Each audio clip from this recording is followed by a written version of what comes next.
Oh, I'm so tired. Oh my god. Hi, it's Robert Jones here, and this video is kind of another thing about emetophobia and kind of the stigma behind it.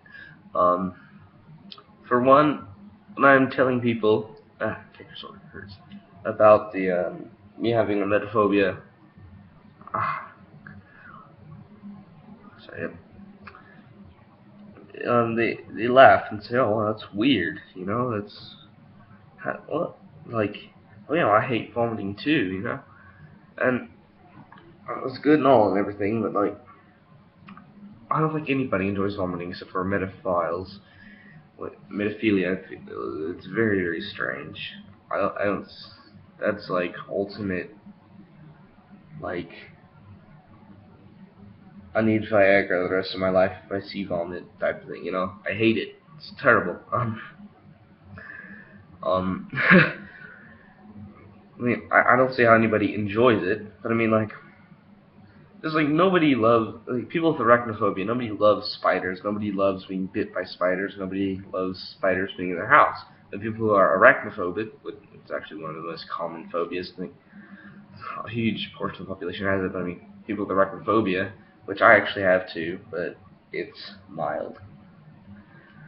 I cringe if I ever see a spider. I hate it, but it's not like it doesn't ruin my life. But I mean, they're terrified of it. Somebody with emetophobia, they're terrified of vomiting.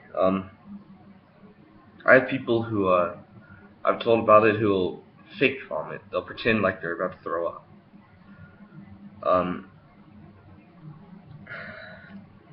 Because they think it's a joke.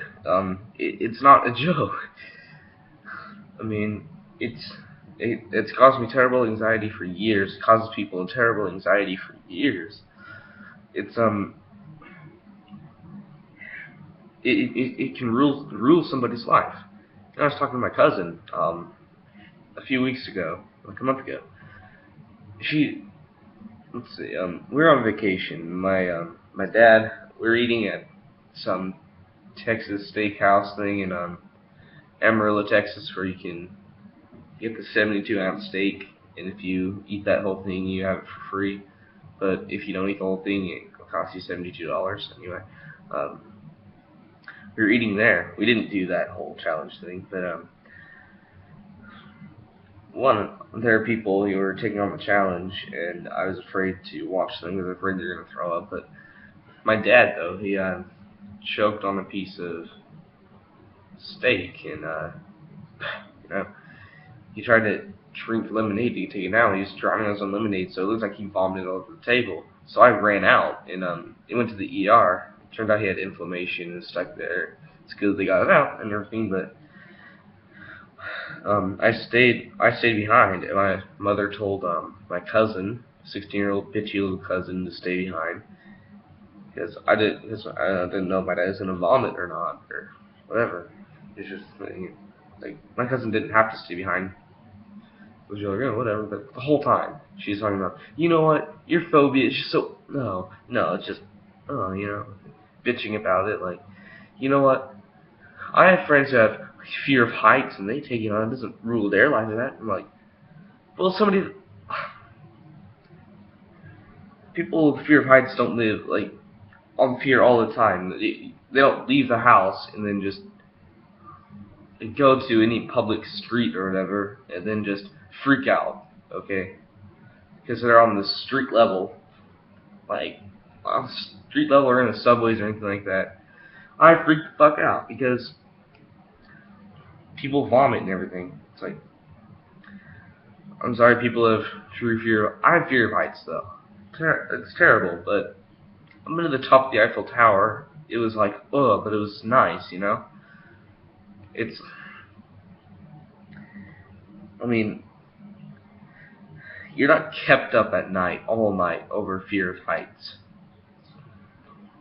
I mean, not like with the emetophobia. I mean, regular TV shows and that kind of stuff that, like, you don't have to turn things off. I'll do all this stuff for fear of heights. You do, however, with emetophobia. And well, I mean, she's a bitch. She just, my cousin, she'll do anything to start anything. That's the kind of person she is. But it's true though. Like people in emetophobia,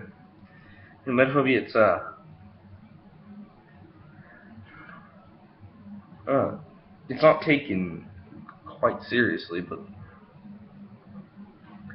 it's one of the worst phobias somebody could have. I mean, I'm gonna say something that's a little off, but it kind of sums it up. There are phobias. They're kind of justified phobias and unjustified phobias. No, I'm not saying, oh, you shouldn't have that phobia. It's that person's fault. No, actually, quite the opposite. It's it's really nobody's fault, really, to have phobia, but it's your subconscious mind is what causes your phobias.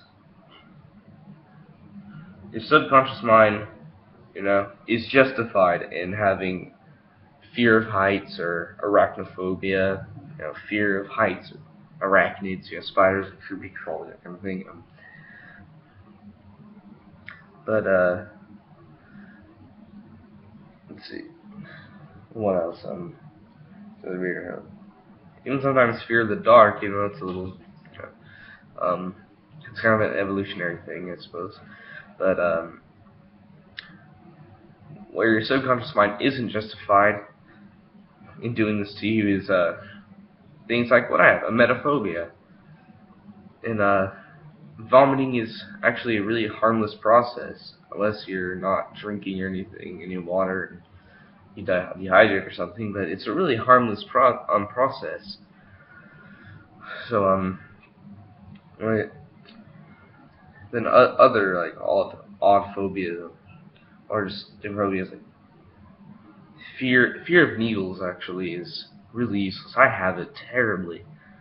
I haven't gone to the dentist in years, and I need to go, but I'm afraid to go because they stick that giant needle down there full of lidocaine and everything, and I would just rather yank my own tooth out than go to the dentist and have them jam a fat fucking needle down there.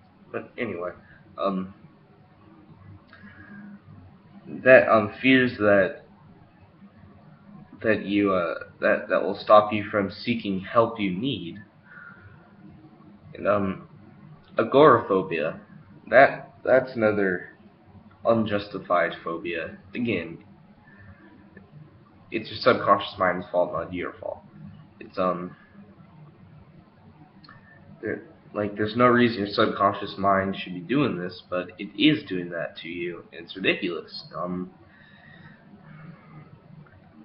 mean, you need to go out and everything. Like any phobias that prevent you from doing what you need to survive, that kind of thing, are unjustified. You, they're disabling. You know, and emetophobia is definitely one, because especially people with emetophobia, if there's a situation where they absolutely do need to vomit to get something out of their system, or they accidentally, or if they consume something or whatever, like represent like they accidentally ingest some sort of poison or whatever. They have you drink the charcoal and that kind of stuff, and you throw up and that kind of. Somebody with emetophobia trying to prevent that, because people with emetophobia have somewhat higher control over that center of the brain that controls vomiting. Not complete control, because they still vomit and stuff, but it's easier to prevent vomiting. It's pretty hard, but it's still kind of it's a slightly greater ability, which I think I've actually used that before, like somebody who actually needs to vomit and that kind of thing. Fears develop over fear of one's own life.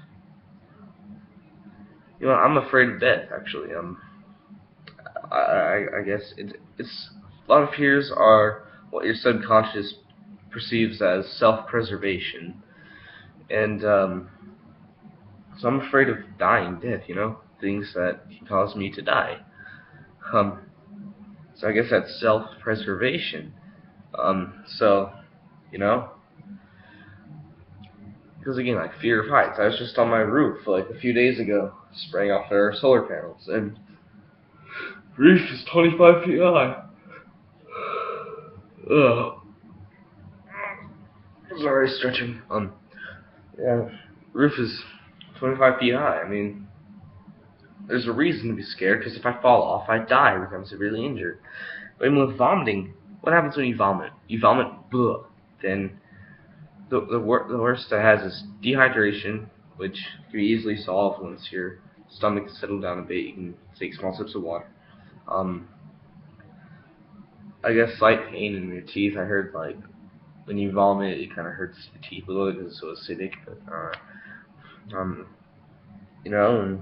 a mess and terrible taste in your mouth and just an icky feeling and possibly fever and stuff if you have a stomach virus. But I mean, that's really the worst. I mean, people dying from Ebola, they're not dying from vomiting, they're dying from bleeding out. I mean, emetophobia, like vomiting is harmless. There's no reason to be scared of it because your fears, again, are self-preservation. They're mainly what your body perceives, or what your subconscious mind perceives as something potentially dangerous to your life. If your subconscious perceives vomiting as something that could kill you, even though your conscious knows it won't kill you, it's just miserable. I mean, that's kind of how I perceive it, you know?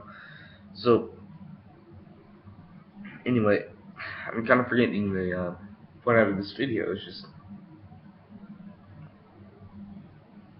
oh yeah, the stigma. So, stigma, yeah, okay. I've kind of cut off my point, basically, because my mind is scattered, like you should know from my last video. Or the video before that. Yeah. So the stigma behind it, people often think it's just an attention-grabbing thing.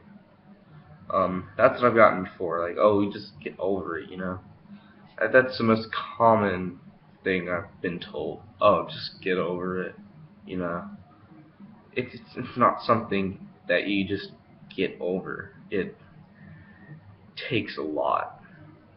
I mean,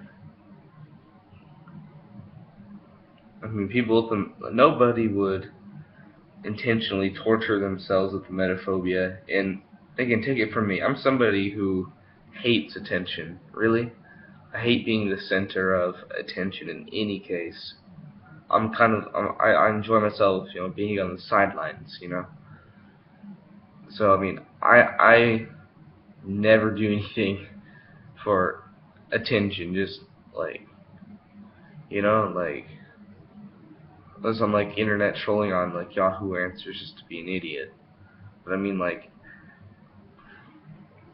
I'm not somebody who's going to go out and make some big old thing up just to have people feel sorry or something.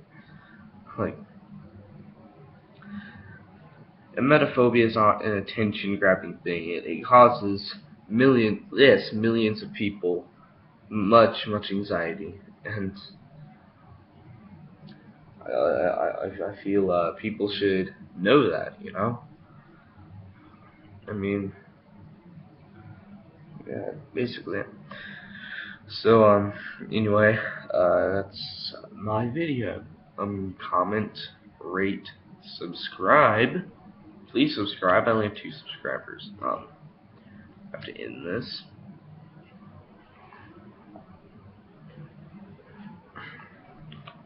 Say goodbye to everybody. Malfoy. Bye. Okay. Malfoy, say goodbye. It means I have to go. Go!